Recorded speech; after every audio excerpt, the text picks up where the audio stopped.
네, 안녕하세요 여러분. 반갑습니다. 박프로입니다. 자, 오늘은 토요일이고요. 이제 다음 주부터 우리 또 SK하이닉스가 어떤 흐름을 보여줄지, 또 주말간 어떤 내용들이 나왔는지 여기에 대해서 이야기를 좀 할까 하는데, 일단 오늘 끝났던 나스닥 지수를 보면은 뉴욕 증시가 1% 0.1% 상승 마감했어요. 이게 그렇게 뭐 보합권으로 마무리가 되긴 했는데, 이 장중에 더 떨어졌다가 이 기술주에 대한 저가 매수세가 좀 들어오면서 그래도 좀 반등을 하면서 마감을 하였습니다. 근데 아직까지 뭐 이런 반등이 바로 다음 주부터 SK하이닉스나 삼성전자에 뭐 폭발적인 상승을 만든다 이 정도는 아니고요. 이제 다음 주에 중요한 일정들이 너무나 많죠. 그런 중요한 일정들이 많고, 그리고 일정들에 따라서 주가의 변동성은 분명 방향성이 결정이 될 텐데, 그전에 SK하이닉스에 대한 앞으로의 조정이 나온다라고 하면 또 어디까지 나올 것이고, 앞으로 어떤 기점으로 다시 한번 또 상승을 만들어 줄지, 이게 진짜 고점 신호가 나온 것일지, 아니면 우리가 조금 더 봐도 되는 자리들이 있을 것인지, 여기에 대해서 한 번 더 이야기를 해 드리도록 하겠습니다. 자, 여러분들 구독과 좋아요 한 번씩만 눌러 주세요. 네, 좋아요 눌러 주신 우리 시청자분들, 구독자분들, 앞으로 여러분들 더더더 좋은 일들이 있을 거라고 저는 굳게 믿습니다. 네, 좋아요 한 번씩만 꼭 눌러 주시고요. 제가 어저께 이제 8.5%라는 정말 충격적인 하락이 나왔죠. SK하이닉스에게. 무조건 불패처럼 올라갈 것만 같았던 종목이 어제 하락으로 여러분들 다들 아셨을 겁니다. 아, 결국 시장의 중요성이 얼마나 크구나. 그러니까 시장이 얼마나 모든 것들을 다 결정을 하고, SK하이닉스는 막 뉴스나 기사 보면은 주가가 내려갈 만한 일이 없는데도 불구하고 결국에 시장이구나. 특히나 미국 시장이 너무나 중요하구나, 이런 걸 다들 깨달으셨을 거라고 봐요. 제가 계속 강조드리고 있는 게, 지금 시장은 첫 번째로 우리가 무조건 시장에 대한 공부를 해야 되고요. 두 번째로는 기술적인 타점에 대한 나만의 기준과 원칙을 세워 나가는 거. 이게 가장 중요한 겁니다. 근데 그 부분들을 좀 설명해 드릴 텐데, 일단 나스닥 차트를 보면, 나스닥 차트를 좀 보고 말씀드릴게요. 일단 나스닥이, 그리고 또 필라델피아 지수 자체가 그래도 반등으로 마감을 했거든요. 그러니까 이게 장중에 거의 마이너스 4% 가까이 하락을 했다가 다시 한번 말아 올리면서 끝났단 말이지. 나스닥도 마찬가지고 기술주들이 반등을 좀 해주긴 했어요. 근데 이걸 사실 반등이라고 하기에는 사실 좀 부족하긴 하죠. 네. 사실 반등이라고 하기엔 부족하긴 하고, 그리고 우리나라 iShares ETF 시장, 우리나라 지수의 흐름을 볼 수 있는 ETF 시장도 하락했다가 말아 올리면서 마감이 됐는데, 이 정도는 이제 월요일에 미국 선물 시장이 좀 어떤 방향성을 가지고 또 움직이는가에 따라서 시장의 방향성에 따라 결정될 겁니다. 그래서 지금 완전 낙관하기도 좀 그런 상황이야, 사실. 그리고 비트코인 자체도 볼게요. 비트코인을 제가 왜 중요시 생각하냐면, 이 비트코인이 시장이 하락이 나오거나 상승이 나올 때, 시장이 멈춰 있을 때 먼저 이 흐름들을 좀 알려주거든. 근데 이게 10만 불 이탈하면서 지금 반등을 못 하고 있어요. 그래서 아시아 시장의 흐름은 일단 월요일 날 아침에 좀 결정이 될 거라 보는데, 근데 제가 최근에 지수를 좀 말씀을 드리면서 이야기를 해드렸던 게, 볼게요. 우리나라 코스피 지수. 우리나라 코스피를 보면은 지금 3.81% 하락을 했죠. 그리고 제가 이거는 예전에 4,200포인트 찍고 나서 조정이 왔을 때 바닥에 대한 리테스트가 한 번 정도 분명히 있을 수밖에 없다. 그러니까 이런 패턴이 나올 확률이 거의 80%가 넘는다라고 말씀을 드렸습니다. 그래서 우리가 중요 일정들이 뭐가 있습니까, 여러분들? 이번 주에 돌아오는 중요 일정들이 뭐가 있어요? SK하이닉스를 투자하시는 분들이면 누구나 다 알아야 되죠. 19일에 뭐가 있어? 엔비디아 실적 발표 있잖아요. 엔비디아 실적 발표. 그리고 또 그다음 날 새벽에 바로 FOMC 회의가 있습니다. 여러 가지 중요 지표들에 대한 결정이 남은 이 상황에서, 오히려 저는 만약 시장에 조금 더 약세를 보인다라고 했을 때, 하이닉스만큼은 지금 이 구간에서 한 번 더 만약 조정이 나온다? 그러면 무조건 팔아야 될까요? 우린 그 자리에서, 그러니까 다시 한번 내가 저가 매수를 하고 싶다라고 하면, 여러분들 월요일에 좀 더 반등 온다 그러면 여기서 '아, 진짜 반등이구나.' 하면서 매수를 하는 게 아니라, 오히려 우리가 원하는 자리까지 떨어지는 걸 기다렸다가 다시 매수 타점을 잡아야 돼요. 제가 그 부분들을 좀 이따 알려드릴 거고, 앞으로의 목표가를 또 어떻게 볼지를 알려드릴 겁니다. 그래서 조금은 더 이성적으로 판단을 해야 될 때가 맞고, 뭐 SK하이닉스야 뭐 하이닉스에 대한 자체 재료로 보면 앞으로 실적이나 이런 것들도 문제 없고, 솔직히 D램 쪽도 지금 너무나 괜찮고, 특히나 HBM도 마찬가지고, 앞으로 올라갈 만한 재료들밖에 없거든요. 그러니까 시장이 반등이 나와주는 그 시점부터 SK하이닉스는 더 갈 수밖에 없는 건 맞아요. 근데 아무리 그렇다 하더라도 내가 물려 있거나 내 손실이 쪼그라드는 모습들이 눈앞에 보이면 숫자가 보이면 사람은 심리적으로 이게 불안해질 수밖에 없다는 거죠. 그 부분들을 여러분들 꼭 인지하고 가셔야 됩니다. 아시겠죠? 자, 그래서 제가 다시 한번 더 이 차트적으로 좀 말씀을 좀 드리고 앞으로 타점이 중요한 거니까 볼게요. 제가 계속 강조드렸던 거는 하이닉스는 앞으로 우상향 무조건 할 수 있어요. 우상향을 할 텐데 우상향을 하는 그 과정 속에서 우상향을 하는 그 과정 속에서 이런 단기적인 고점과 저점들이 계속 나올 수밖에 없는 것이고, 이런 것들을 대처와 대응을 할 줄 아는 사람들만이 뭘 한다고 여러분들? 수익을 극대화할 수 있다고. 수익을 극대화할 수 있다라는 점들. 그리고 또 이 수익을 극대화하면서 조정이 오더라도 조정에도 우리가 흔들리지 않을 수 있다라는 거. 자, 그러면 지금은 1차 목표 타점은 저는 여기 장기 파동에 따른 3 파동 고점이고요. 그리고 지금 나오는 SK하이닉스에 대한 4파 조정 단계가 어디까지 떨어질지가 가장 중요한 부분이고, 이러한 것들은 우리가 고점과 저점을 이어봤을 때 저는 그렇게 생각해요. 그러니까 이게 온다 안 온다 중요한 게 아니야. 우리가 원하는 타점이 이게 오지 않으면 추가적인 매수는 하면 안 돼요. 아시겠죠? 어설픈 자리에서 그냥 반등이 그냥 와주면 이것도 땡큐지. 내가 들고 있는 물량 그냥 가져가면 돼. 근데 적어도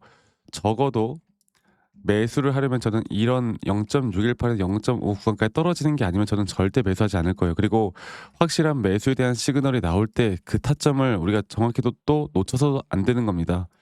그래서 저는 시장의 분위기와 또 시장에서 나오는 이야기들을 최대한 종합을 해서 또 기술적으로 우리 반의 기준과 원칙을 지켜나가다 보면 절대 대응이라는 게 문제가 없을 거라고 생각하고요. 정확한 이런 타점들이 나올 때 제가 라이브 방송을 켜서라도 아니면 영상을 빠르게 찍어서라도 여러분들과 같이 공유를 해 나갈 겁니다. 아시겠죠?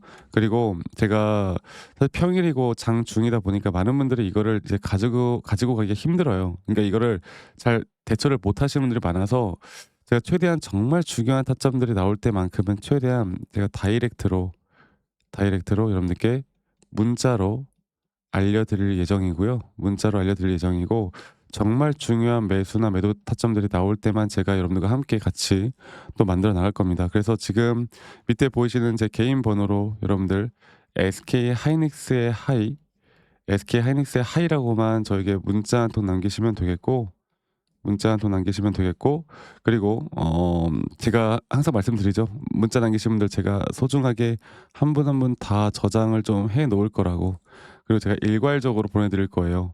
이런 주식에 대한 관점을 제가 불특정 다수에게 제 관점을 말씀드리는 건 아무 문제가 없습니다. 근데 가끔씩 감사하다고 막 기프트코인이나 선물 주시는 분들이 있는데 제가 이것만 받을 수가 없어요. 받으면 안 돼요. 여러분들 이거 말고 구독과 좋아요만 한 번씩 꼭 눌러주시는 거, 이것만 꼭 기억해 주시면 좋겠습니다. 그래서 SK 하이닉스의 하이라고만 남기시는 거 잊지 마시고 많이 꼭 참여하시길 바라겠고, 아직까지도 저에게 "아니 너가 그렇게 타점을 잘 잡으면 너 혼자 하면 되지 왜 이런 걸 공유를 하느냐."라고 하시는데, 여러분 저는 혼자 너무나 잘하고 있고요. 저는 미증 시도 하고 있고 코인도 하고 있고 시장을 주된 공부를 하면서 이끌어가고 있는데, 이런 시장을 공부하다 보면 여러분들 개별 종목에 대한 타점을 잡는 게 그렇게 또 어렵지가 않아. 저도 이 주식을 처음 시작하던 주식 초보 때 정말 많은 손실을 입었는데, 그때는 막 재무제표 보거나 기사 뉴스 보고 판단하거나 남들이 좋다고 하면 따라서 매수하고 남들이 나쁘다고 하면 따라서 매도하고 이러다가 빚을 정말 많이 지고 손실이 정말 커졌거든요. 근데 제가 이런 것들을 반전시킬 수 있었던 건 첫 번째로 시장을 공부했던 거, 두 번째로 나만의 기준과 원칙을 지켜 나갔던 거. 네. 이거였습니다. 그래서 제가 앞으로도 여러분들과 같이 함께 해 나갈 건 이런 부분들이고, 이런 노하우들을 좀 같이 알고 가셨으면 좋겠어요. 이 부분들 꼭 기억하셨으면 좋겠다라는 말씀 제가 한 번 더 좀 드리겠고요. 영상 끝까지 시청하시면 제가 어떤 식으로 여러분들과 매수 타점을 잡고 매도 타점을 잡아 나가는지, 또 앞으로 어떠한 종목들을 잡아 나갈 건지 여기에 대해서 한 번 더 이야기를 좀 해드릴까 합니다. 여러분들 영상 끝까지 꼭 시청하시길 바라겠고요. 지금부터 제가 말씀드리는 내용들 정말 중요한 내용들이니까 꼭 끝까지 시청하신 다음에 이런 도움들 많이 받으셨으면 좋겠어요. 아시겠죠, 여러분들?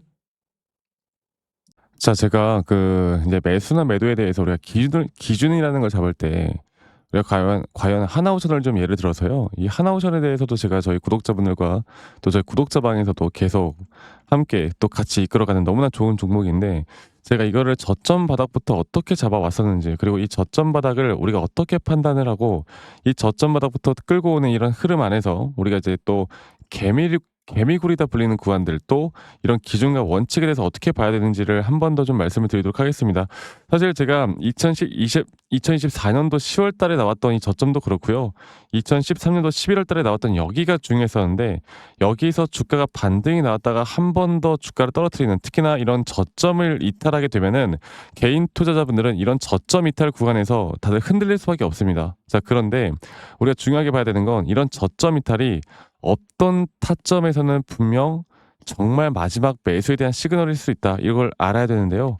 이때도 마찬가지로 제가 저점이 이탈이 되는 주가의 가격의 하락이 계속 나오는 구간에 분명 주가에 대한 가격은 하락이 나왔지만, 이런 RSI가 올라가는 상승에 대한 다이버전스가 걸리면서 이제 이 구간만큼, 2024년도 여기 구간만큼은 이제 우리가 무조건 끌고 가야 하는 구간이다. 그리고 상승에 대한 임펄스 파동으로, 상승에 대한 파동은 항상 이런 어떻게 보면 등락폭들이 계속 반복되는 거고, 이런 등락폭들에 대해서 우리가 단기 고점과 저점들을 잡아나가는 게 중요한 건데요.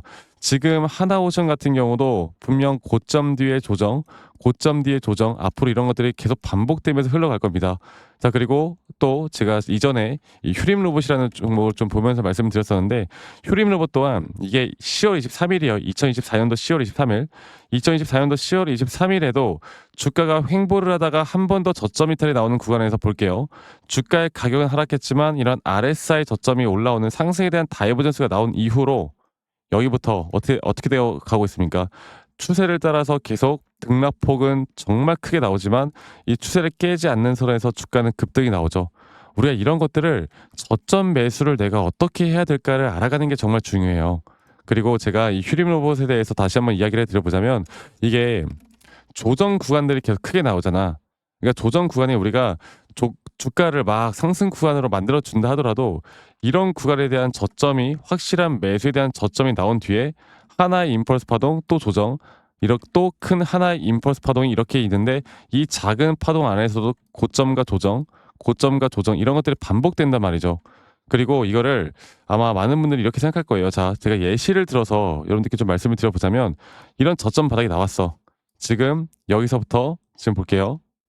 자, 지금 여기서부터 만약에 예시를 들어서 이런 식으로 저점 이탈이 나왔어. 그래서 내가 이 시그널을 보고 매수를 했어. 그 다음에 다시 한번 상승은 임펄스 파동으로 이렇게 쭉쭉쭉 올라가 주고 있고, 이 임펄스 파동에 대한 단기 고점들, 그리고 또 임펄스 파동이 끝난 뒤에 단기 조정들, 또 그렇게 끝난 뒤에 또다시 올라가는 흐름들, 이런 것들이 당장 지금에야 뭐 올라가니까 당연히 그렇게 말을 할 수 있겠다 말을 하지만, 이런 것들이 분명 눈에 보이는 그런 실력들이 있어야 됩니다. 그리고 이런 조정 구간들이 어느 정도 고점 대비 저점을 이어봤을 때 어느 구간에서 다시 한번 높은 확률로 반등이 나올 자리가 나오는지, 또 이런 것들을 매일매일 좀 체크를 하면서 우리가 잡아 나갈 만한 종목들이 또 뭐가 있을지.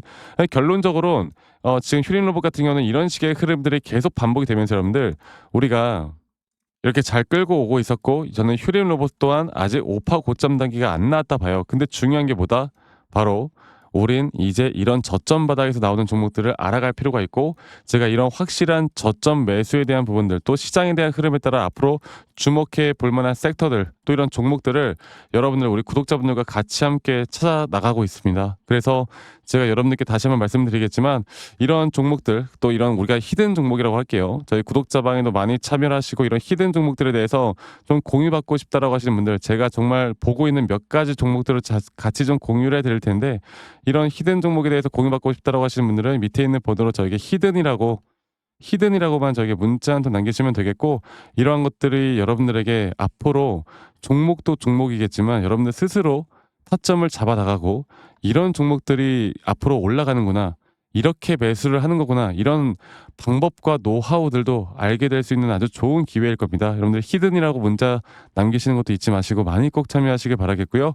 제가 앞으로 이런 좋은 내용들과 좋은 타점들, 또 좋은 영상으로 항상 여러분들과 같이 함께 해 나갈 테니까 제 영상도 많이 시청해 주시고, 구독, 좋아요도 한 번씩만 눌러주시고요.